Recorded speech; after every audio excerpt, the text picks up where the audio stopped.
everyone, welcome back to our channel where we share amazing hair care tips and tricks.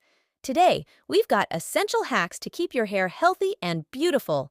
Let's get started. Gentle washing. Use lukewarm water and massage your scalp gently when shampooing. Conditioner application. Apply conditioner from mid-length to ends, avoiding the roots. Cold rinse. Finish with a cold water rinse to seal the hair cuticles and add shine. Towel drying. Pat hair dry with a microfiber towel to prevent breakage and frizz. Wide tooth comb. Detangle wet hair, using a wide tooth comb to avoid damage. Scalp massage. Massage your scalp regularly to stimulate blood flow and promote hair growth. Silk pillowcase. Sleep on a silk pillowcase to reduce friction and prevent hair breakage. Trim. Regularly schedule regular trims every 6 to 8 weeks to prevent split ends. Hair masks. Apply a nourishing hair mask once a week to hydrate and repair. Protect from heat.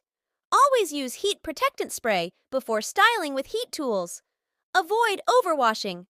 Wash your hair no more than 2 to 3 times a week to maintain natural oils. Diet matters. Eat a balanced diet rich in vitamins and minerals for healthy hair growth. Hydration. Drink plenty of water daily to keep your hair hydrated from within. Stress management practice. Stress-relieving techniques to prevent hair loss from stress. Avoid tight styles. Avoid tight hairstyles that pull on the hair and scalp. Natural air dry. Let your hair air dry whenever possible to minimize heat damage. Protective styles. Use protective styles like braids or buns to minimize daily manipulation. Patience with growth. Be patient with hair growth. Healthy hair takes time to grow. There you have it. Hair care hacks to keep your locks looking their best. Which tip was your favorite? Let us know in the comments below, and don't forget to like, subscribe, and hit the notification bell for more hair care tips. See you next time!